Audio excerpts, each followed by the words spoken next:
कहानी की शुरुआत होती है जी यूक नाम के एक आदमी से जो मुश्किल से मुश्किल ताले और तिजोरियां तोड़ने में माहिर था। बेशकीमती चीजें चुरा कर उन्हें बेचना ही उसका काम था। वो अपना काम इतनी चालाकी से करता था कि अब तक 100 चोरियां करने के बाद भी वो पकड़ा नहीं गया। एक दिन अपने मिशन पर वो एक बिल्डिंग में घुसकर करोड़ों की कीमत वाला एक पत्थर चुराने की तैयारी कर रहा था। इस तिजोरी में कई मुश्किल ताले थे और इसे तोड़ना लगभग नामुमकिन था, लेकिन जी यूक भैया के लिए तो ये बाएं हाथ का खेल है। वो ताले तोड़कर पत्थर चुराने में कामयाब हो गया और सारे गार्ड्स को चकमा देकर बाहर भी निकल गया। लेकिन बाहर निकलते ही गलती से उससे वो बेशकीमती पत्थर टूट गया। बेचारे की सारी मेहनत मिट्टी में मिल गई थी, लेकिन उसने हार नहीं मानी और वैसा ही हूबहू डिजाइन बनाकर नया पत्थर तैयार कर लिया। फिर वो उसे बेचने के लिए एक मशहूर दुकान में गया, लेकिन दुकानदार को देखते ही पता चल गया कि ये नकली है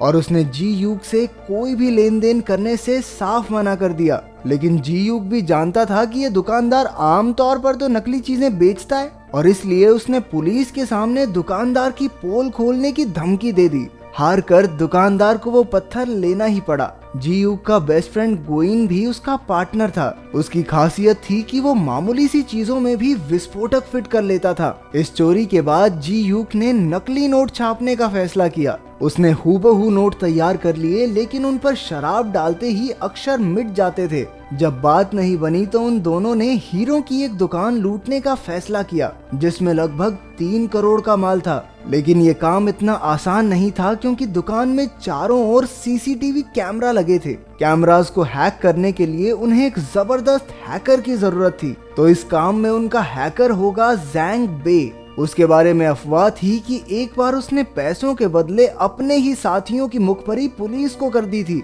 लेकिन फिर भी जी यूक और गोइन ने उस पर भरोसा करके उसे अपने साथ शामिल कर लिया। इसके बाद जी यूक की दोस्ती यूना नाम की एक लड़की से हो गई, जो ऐसी कीमती चीजों की एक्सपर्ट थी। दोनों घूमने गए, जहां जी यूक ने उसके गले का हार देखा जो यूना के पिता ने उसे तोहफे में दिया था। इसके बाद वो दोनों एक ज्वेलरी की दुकान पर उस हार की जांच करवाने गए, जहां उन्हें पता चला कि उस हीरे की कीमत लाखों में है। उसी वक्त सबसे नजरें चुराकर जी यूक ने एक बैग सोफे के नीचे खिसका दिया और वहां से चलता बना। फिर वो एक और दुकान से जांच कराने गए और वहां भी यही नतीजा निकला।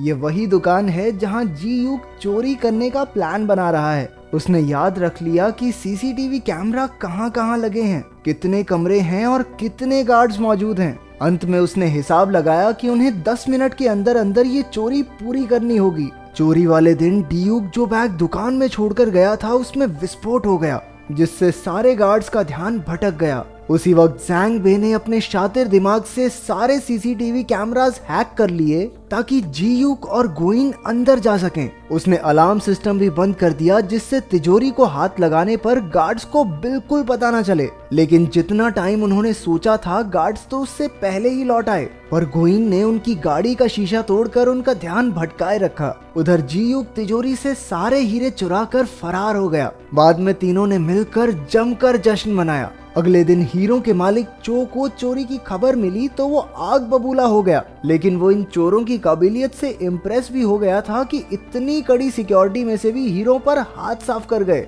चो असल में एक करोड़पति बिजनेसमैन और एक गैंगस्टर था, जिसने न जाने कितने लोगों का खून किया था। वो खुद भी एक बड़ी चोरी की तैयारी कर रहा था और इसलिए उसे ऐसे ही शातिर चोरों की तलाश थी। उसने कई किडनैपर्स और ताला तोड़ने वालों को टेस्ट किया, लेकिन कोई भी उसके काम के लायक नहीं था। लेकिन अब वो समझ गया था कि जिन चोरों ने इस चोरी को अंजाम दिया है, वो उसके काम में बिल्कुल सही बैठेंगे। इसलिए उसने अपने सारे आदमियों को इन चोरों को ढूंढने में लगा दिया। अगले कुछ दिनों तक उसके आदमियों ने हर हीरे की दुकान पर नजर रखी और जल्द ही उन्हें जी यूक और उसके ठिकाने का पता चल गया। चो ने उन तीनों से मुलाकात की और अपनी चोरी में हिस्सेदार बनाने के लिए उन्हें 5% कमीशन देने का वादा किया। वैसे इनके पास ज्यादा चॉइस है नहीं, क्योंकि अगर इन्होंने मना किया तो चो इनके पूरे परिवार को मार डालेगा। आखिरकार जी यूक मान गया और चो ने उन्हें बताया कि लगभग 150 करोड़ का काला धन शिप के जरिए कोरिया में आने वाला है। जहां ये शिप आकर रुकेगी, वहां दुनिया का सबसे तगड़ा सिक्योरिटी सिस्टम है।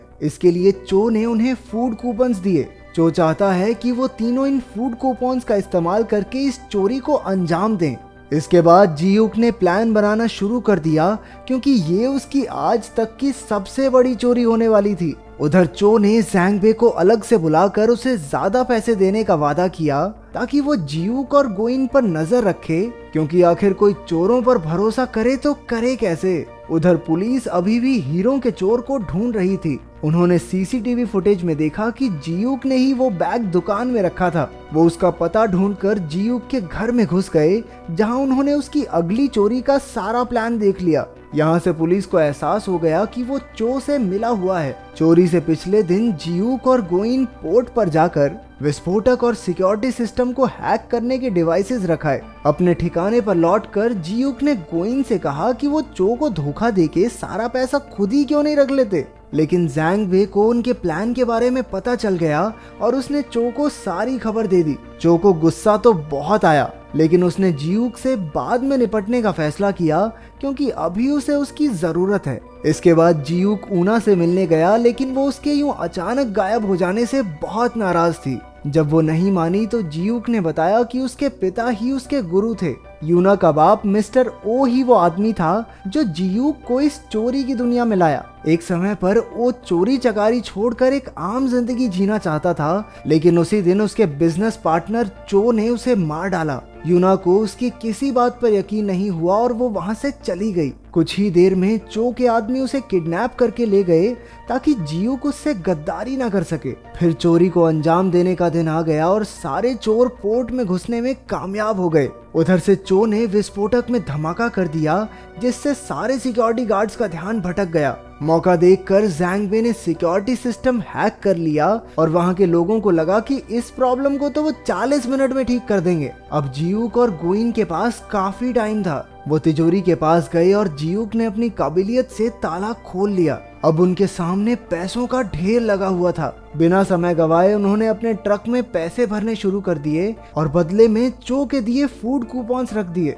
धमाके की खबर सुनते ही पुलिस वहां आ पहुंची और उन्होंने पोर्ट को चारों ओर से घेर लिया, जिस वजह से जियूक अपने साथियों के साथ बाहर नहीं निकल पाया। उधर चो ने आकर जियूक पर बंदूक तान दी, क्योंकि उसे जियूक की गद्दारी का पता चल गया था। चो ने यूना का हार दिखाकर कहा कि वो उसके कब्जे में है। उसकी जान बचाने के लिए जियूक ने अपने आप को पुलिस के हवाले कर दिया, लेकिन पकड़े जाने से पहले ही वो पानी में कूद गया और पीछे से पुलिस वाले उस पर गोलियां दागने लगे। उनमें से एक गोली उसे लग भी गई। उसके हाथ में जो बॉम्ब था वो भी फट गया, यानी कि ये साफ था कि वो मर चुका है। जब गोइन को इसका पता चला तो वो अपने दोस्त को खोकर बहुत दुखी हुआ, लेकिन जैंग बे खुश था, क्योंकि अब उसे जियूक के हिस्से के पैसे भी मिल जाएंगे। तभी उन दोनों में बहस छिड़ गई और जैंग बे ने चाकू से गोइन का खून कर दिया।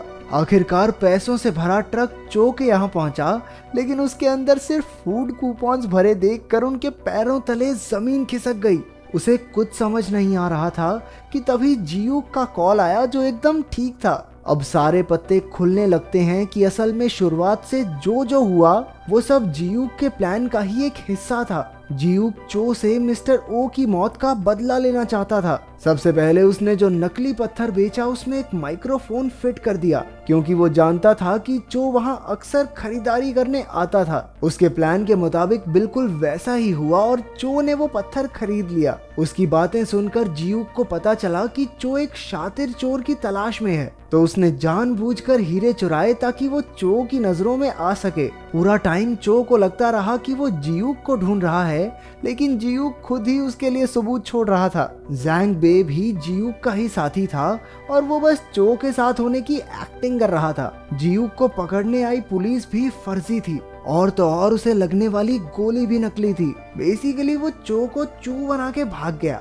उधर पुलिस ने मरने का नाटक कर रहे गोइन को भी बचा लिया और चो को पैसे के नाम पर कुछ मिला तो वो था ठेंगा। ऊपर से जियूक ने पुलिस को उसकी खबर भी दे दी। पुलिस चो के अड्डे पर पहुंची, जहां चो के आदमियों और पुलिस में मारामारी शुरू हो गई। वहीं जैंग बे ने यूना को कैद से रिहा करवा लिया। अपने प्लान को चौपट होता देखकर चो भी वहां से भाग निकला। जियूक के आदमी फूड कूपन से भरा ट्रक भी ले गए हालांकि उसकी कोई खास कीमत नहीं थी। लेकिन फिर हमें पता चला कि ये कूपन्स असल में वही पैसे हैं जो उन्होंने चुराए थे। जब वो ट्रक में पैसे भर रहे थे तो उन्होंने जीयूक की नकली नोट बनाने वाली मशीन से उन्हें फूड कूपन्स बनाकर प्रिंट कर लिया। अब जैसे ही उन पर शराब पड़ेगी वो फिर से असली नोट बन जाएंगे। इसका मतलब पूरा टाइम पैसे चो की आंखों के सामने ही थे, लेकिन वो उन्हें पहचान ही नहीं पाया। आखिरकार जीयूक ने चो की गाड़ी को टक्कर मारकर उसे पुलिस के हवाले कर दिया। इसके बाद उन्होंने अपने ठिकाने पर कूपन्स पर शराब छिड़क कर उन्हें पैसों में बदल दिया।